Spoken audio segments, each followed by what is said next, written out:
Hello guys. सो आज हम सबसे पहले बेसिक पीएचपी पढ़ने वाले हैं। वो मॉडर्न पीएचपी इसलिए लिखा है कि जो आगे हम पढ़ेंगे वो मॉडर्न पीएचपी होगा। तो सपोज आप एक वेबसाइट चला रहे हैं, तो अब हम पहले बात करेंगे कि पीएचपी यूज़ क्यों किस लिए किया जाता है एंड हमें क्यों सीखना है पीएचपी। पीएचपी सबसे पहली चीज़ यार डिमांड में जॉब मिलती है अच्छी, ये एक एडिशनल फैक्टर हो गया। लेकिन सबसे पहली चीज़ होती है पैशन, और डेवलपिंग जिसका पैशन है उसके, और वेब डेवलपमेंट जिसका पैशन है उसके लिए तो पीएचपी बहुत अच्छी चीज़ है यार। क्योंकि पीएचपी आजकल ऑल ओवर वर्ल्ड हर जगह है, कॉर्पोरेट मार्केट में हर जगह है, एंड सबसे अच्छी चीज़ ही ओपन सोर्स है। ठीक है, अब ये सब तो चलो चीज़ें हो गई ऊपर ऊपर की। अब हम मेन मुद्दे पे आते हैं, और वो है what is PHP. PHP is a scripting language. Scripting language तो अब आप पहले पूछेंगे कि स्क्रिप्टिंग लैंग्वेज क्या होता है। हम इस पे चलते हैं। Scripting language which can be embedded with in HTML commonly are used to add functionality to a web page such as different menu style or graphics displayed or to serve dynamic advertisement। कुछ पल्ले पड़ा, कुछ नहीं। सबसे अच्छी चीज़ है कि हिंदी में बताना ज़्यादा बेटर रहता है। स्क्रिप्टिंग लैंग्वेज यार हम इसलिए यूज़ करते हैं कि जो फंक्शनैलिटी होती है एक वेब पेज की, वो ऐड करने के लिए। मींस अगर मैं बोलूं कि मुझे अपने वेबसाइट में एडवर्टीजमेंट चाहिए, तो ब्राउज़र तो सिर्फ HTML एंड CSS समझता है, और जो एडवर्टीजमेंट होते हैं वो फ्लैश फाइल्स में होते हैं, तो वो कैसे लाया जाए। तो इसलिए हम स्क्रिप्टिंग लैंग्वेज यूज़ करते हैं, ना केवल सिर्फ एडवर्टीजमेंट के लिए। जो आपके वेबसाइट पे टाइम दिखाया जाता है, या जो ग्राफिक्स रहते हैं स्लाइड शो वाले, तो ये सब स्क्रिप्टिंग लैंग्वेज के द्वारा होते हैं। अब स्क्रिप्टिंग लैंग्वेज भी दो टाइप की होंगी। एक है हमारे क्लाइंट साइड स्क्रिप्टिंग, और दूसरी है हमारी सर्वर साइड स्क्रिप्टिंग। अब आई थिंक तुम सब लोग जानते होंगे कि क्लाइंट एंड सर्वर क्या होता है, बट तब भी मैं एक बार बता देता हूँ कि जो रिक्वेस्ट करता है, एक सिंपल वर्ड में जो रिक्वेस्ट करता है वो क्लाइंट होता है, और जो रिस्पॉन्स देता है वो सर्वर होता है।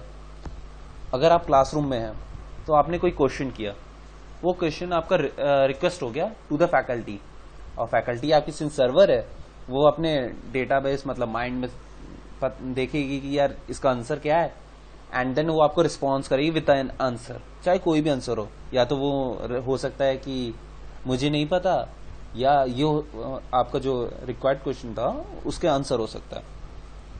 तो हमने इतना एकदम रियल टाइम ले लिया, तो आई थिंक आप लोगों को समझ में आ गया होगा कि क्लाइंट एंड सर्वर क्या चीज़ होती है और उनके बीच का डिफरेंस क्या होता है। अब मैं पहले बात करना चाहूँगा कि क्लाइंट साइड स्क्रिप्टिंग लैंग्वेज क्या होती है। वैसे तो ये आपका टेक्स्ट है, ये सारे इसलिए मैंने लिखा है कि आपको फॉर इंटरव्यू पर्पस आपको ज़्यादा हेल्पफुल हो, बट तब भी मैं आपको बता दूं, इसमें जो लिखा है वही है, same language but in Hindi. That की client side environment use to run script in usually a browser. ये आपका ब्राउजर में ही होता है। मींस ये आपका रिक्वेस्ट जो है वो सर्वर को नहीं भेजता है, ये अपने ही ब्राउजर को भेजता है। सपोज अगर मैं बात कर लूं कि आपके वेब पेज को टाइम की जरूरत है, तो वो टाइम थोड़ी ना सर्वर से पूछेगा, क्योंकि वो चीज़ तो वो खुद से भी कर सकता है। सपोज अगर आप के पास घड़ी है, ठीक है, तो आप दूसरे से तो टाइम थोड़ी ना पूछेंगे, आप खुद ही देख लेंगे कि आपको आपकी घड़ी में कितना टाइम हुआ, और आपको पता चल जाएगा कि टाइम कितना हुआ है। तो सेम यहाँ पर भी होता है कि ब्राउजर के पास कुछ फंक्शनैलिटी तो होगी उस डेस्कटॉप की सही, और डेस्कटॉप में टाइम तो होता है। तो अगर डेस्कटॉप में टाइम है तो वो सर्वर से क्यों रिक्वेस्ट करे कि यार मेरे को टाइम बता दो, वो खुद निकाल सकता है एंड देन आपको टाइम बता सकता है। तो वेब पेज को मतलब आपको सर्वर के पास जाने की नहीं, वो क्लाइंट से ही काम चला लिया, एंड इसी वजह से क्लाइंट साइड स्क्रिप्टिंग लैंग्वेज इसको कहा जाता है। जैसे कि इसमें एक जगह पॉइंट पे है, the source code is transferred from the web server to the user computer over the net and run directly in the web browser. इसमें क्या है कि एक बार जैसे आपने कर दिया, सपोज वेबसाइट खोल ली, तो वेब सर्वर ने आपको एक फाइल दे दी, अब वो फाइल अपना ही ब्राउजर में रिक्वेस्ट पूरा कर लेगी। सपोज उस स्क्रिप्ट के अंदर था, वेब सर्वर ने जो स्क्रिप्ट दी उसके अंदर था कि टाइम पता करना है, तो जैसे ही वो आपके वेब ब्राउजर के पास पहुंची उसने टाइम के लिए आपके वेब ब्राउजर से ही टाइम पूछ लिया, वो सर्वर के पास वापस नहीं गया टाइम के लिए, उसने वेब ब्राउजर से टाइम निकाला और बता दिया आप। लेकिन यार क्लाइंट साइड स्क्रिप्टिंग में कुछ खामियां भी थी, जैसे कि पहले आप सुनते होंगे, अगर आप थोड़े से मतलब एजेड हैं, देन पहले आप सुनते होंगे कि यार चीज फॉर्म हैक हो जाते थे, तो वो इसी वजह से हैक हो जाते थे कि वो क्लाइंट साइड पे बेस्ड थे। अब जो चीजें हो गई वो सर्वर साइड बेस्ड है। अब हम समझते हैं सर्वर साइड स्क्रिप्टिंग क्या होती है। सर्वर साइड स्क्रिप्टिंग की वजह से हमारा जो HTML है वो डायनेमिक बन जाता है, सबसे पहली चीज। एंड इसका बेस्ट एग्जांपल मैं आपको बताऊं जो हर एक की जिंदगी में आता है, वो है रिजल्ट। 10th एंड 12th या बीटेक या जो भी ग्रेजुएशन किया है जो भी पर्सन, वो रिजल्ट तो पक्का नेट पे चेक किया होगा वो न्यूज़पेपर वाला जमाना तो गया। तो रिजल्ट चेक करने के लिए उसको सबसे पहले तो रोल नंबर की जरूरत होती है, और उस रोल नंबर को वो वेब पेज में डालता होगा। सपोज कोई राजस्थान टेक्निकल यूनिवर्सिटी का स्टूडेंट है, तो उसने RTO की वेबसाइट खोली अपनी, एंड वहां जो रिजल्ट लिंक था उस पर क्लिक किया, तो जो .php या .asp की जो फाइल थी वो ओपन हुई और उसने पूछा कि आपका रोल नंबर क्या है। तो उस पर्टिकुलर स्टूडेंट ने अपना रोल नंबर डाला। देन उस वेब पेज ने क्या किया कि सर्वर से रिक्वेस्ट की कि इस रोल नंबर का आप मुझे रिजल्ट बता दीजिए, और सर्वर ने ये देखा कि ठीक है ये ऑथेंटिकेट रोल नंबर है, तो हम इसका रिजल्ट आपको दिखा देते हैं। अगर वो ऑथेंटिकेट नहीं होता तो वो लिखता सॉरी नो रिजल्ट फाउंड। ठीक है, तो इस तरीके से server side scripting language based है। सिर्फ PHP server side scripting language नहीं है, ASP.NET भी है, VB.NET भी है, ये सारी लैंग्वेज भी सर्वर साइड स्क्रिप्टिंग बेस्ड है। सो अब हम पढ़ते हैं व्हाट इज PHP। तो PHP is acronym of hypertext preprocessor, Google में मिलता है। देन कहीं कहीं पर यह भी मिलता है कि PHP was initially developed by Rasmus Lerdorf in 1994। वैसे रास्मस लेडॉफ को मैंने इसलिए बोल्ड किया क्योंकि उनके आगे एक कहानी है, मैं अच्छे से आपको बताऊंगा। और जो PHP इंजन है, जैसे कि ज्यादातर सॉफ्टवेयर बने थे वो बने हैं C पे। सो PHP इंजन भी C पे बना है। और जैसे कि मैंने पहले डिस्कस कर लिया कि PHP जो है वो आपका सर्वर साइड स्क्रिप्टिंग लैंग्वेज है। Then PHP is open source language. Open source क्या होता है? ओपन सोर्स मीन्स कोई भी उसको यूज कर सकता है फ्रीली, मीन्स आपको कहीं पे नहीं करने की जरूरत होती है इस लैंग्वेज को यूज करने के लिए।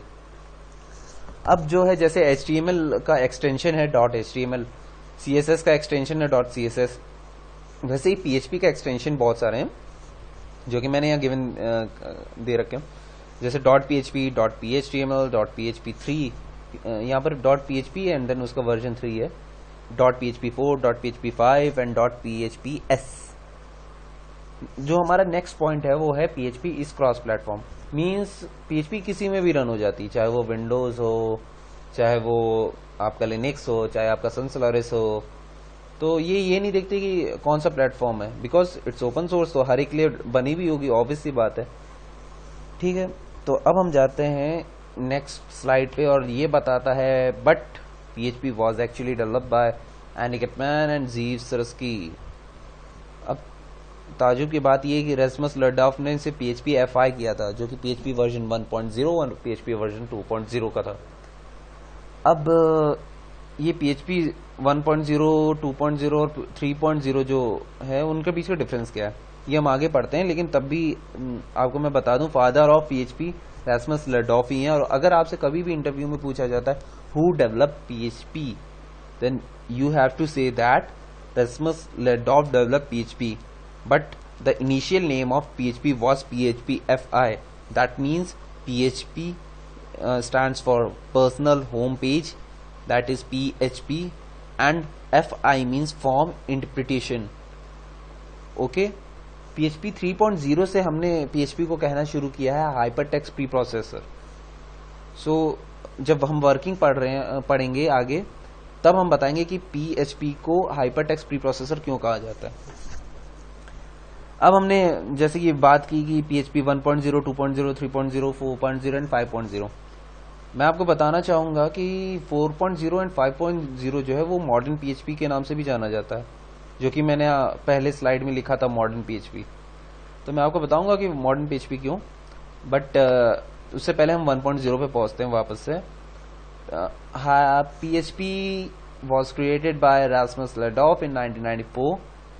It was initially developed for HTTP usage, login and server-side form generation in Unix.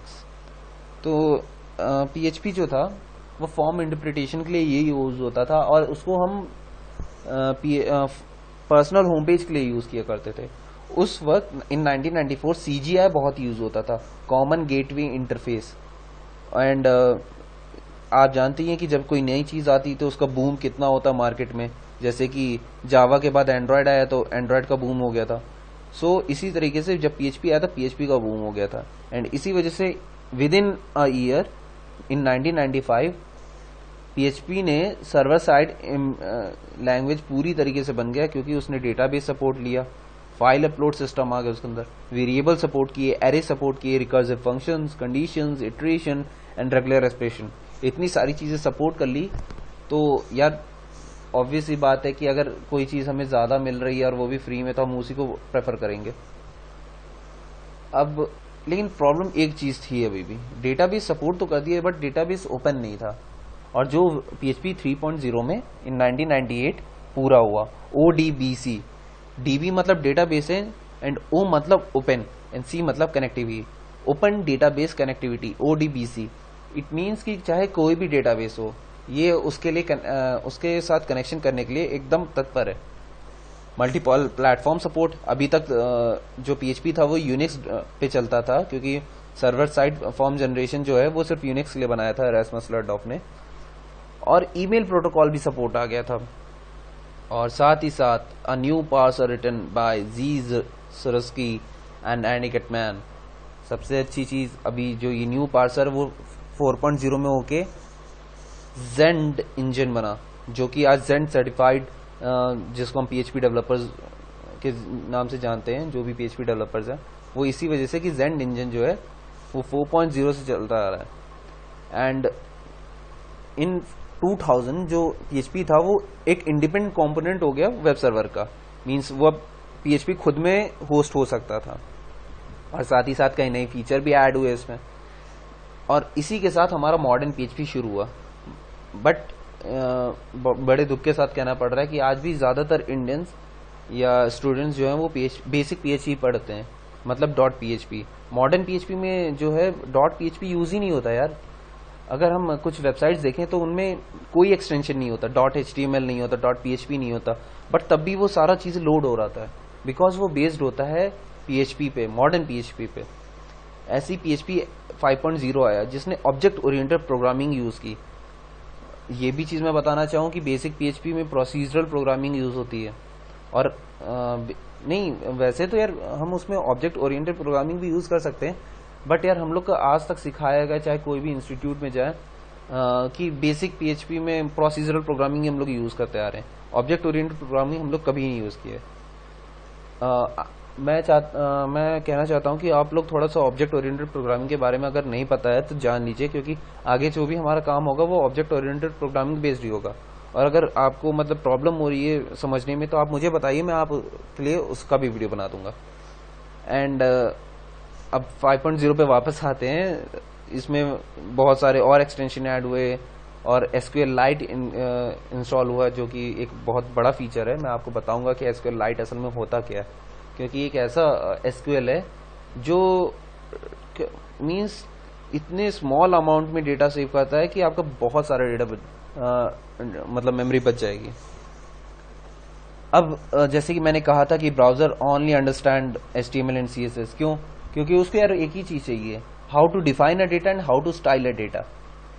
Define के लिए उनने HTML यूज किए एंड कहते हैं स्टाइलिंग के लिए उनने CSS यूज किया. अब बात आती है ये हाइपर टेक्स्ट प्री प्रोसेसर क्यों कहलाया गया. तो इसी के लिए मैंने ये एक इमेज डाउनलोड की है इंटरनेट से और उनको लगाया है. इसमें ये चीज बताया है कि जो प्री प्रोसेसर है, क्यों, क्योंकि यार जो हमारा रिक्वेस्ट एंड रिस्पॉन्स है वो दोनों HTML फॉर्मेट में आएगा, ठीक है, और जो हमारी फाइल होगी वो PHP पे होगी. तो अब हम ये जानेंगे कि प्री प्रोसेसर मतलब काम क्या करता है. मैं वापस से उसी एग्जाम्पल पे आ जाता हूँ जो मैंने रिजल्ट वाला बोला था. सपोज आप एक स्टूडेंट हैं 12th के और आपका एक रोल नंबर है. आपने सीबीएसई बोर्ड की वेबसाइट खोली जो कि आपके क्लाइंट वेब ब्राउजर पे। मैं चाहता हूं कि आप इस इमेज के साथ उसको लिंक करते जाएं। सपोज आपने क्लाइंट ब्राउजर पे सीबीएसई बोर्ड की वेबसाइट खोली एंड आपने अपना रोल नंबर डाला एंड एंटर मारा, तो वेब सर्वर जो है उसके पास एक पेज रिक्वेस्ट गई विथ योर रोल नंबर। तो वेब सर्वर ने क्या किया, जो आपका जिस पेज पे आपने रोल नंबर एंटर किया था वो ऑब्वियसली बात है .php पे बेस्ड होगा, तो उसको PHP प्री प्रोसेसर के पास भेजा। प्री प्रोसेसर ने देखा कि यार इसमें तो एक डेटाबेस की कनेक्टिविटी भी है, तो उसने आपका रोल नंबर उठाया एंड उसको डेटाबेस में भेज दिया एंड पूछा कि इस रोल नंबर का टेबल एग्जिस्ट करता है कि नहीं, एंड अगर करता है तो उसकी डिटेल्स हमें चाहिए विथ रिजल्ट। तो फेच करके वापस से प्री प्रोसेसर के पास मिला एंड प्री प्रोसेसर ने उसको वापस से HTML फॉर्मेट में बना के वेब सर्वर के पास भेजा एंड वेब सर्वर ने उसको क्लाइंट सर्वर के पास भेजा एंड रिजल्ट आया कि आप पास हो गए विथ 80%। सो और मैं चाहता भी हूं कि आपके ज्यादातर रिजल्ट 80% ही रहे। देन अब हम इंट्रोडक्शन टू PHP, ये इंट्रोडक्शन टू PHP मैं आपको नेक्स्ट क्लासेस में बताऊंगा, क्योंकि इससे पहले मुझे आपको बताना है XAMPP। बट मैं आपको एक चीज बता दूं कि अब मैं जो शुरू करूंगा वो बहुत ही इंपॉर्टेंट चीजें होंगी and please don't miss it. आप सब्सक्राइब कर लीजिए, लाइक कर दीजिए, कमेंट कर दीजिए। कमेंट इसलिए करिए कि जो भी आपके डाउट्स हैं, चाहे फर्दर डाउट हो, चाहे आपको जो प्रोजेक्ट बनाना है, आप सपोज बनाना चाहते हैं रिजल्ट मैनेजमेंट सिस्टम, या आप बनाना चाहते हैं लाइब्रेरी मैनेजमेंट सिस्टम, या आप बनाना चाहते हैं आपका सोशल नेटवर्क, तो उसके बारे में आप बता दीजिए।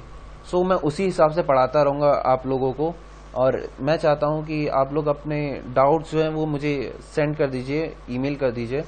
जो भी मैं आपको डिस्क्रिप्शन में मैं अपना ईमेल आईडी दे दूंगा, उधर सेंड कर दीजिए। So I think you all like this video and please subscribe to this video. Thank you, thank you, thank you.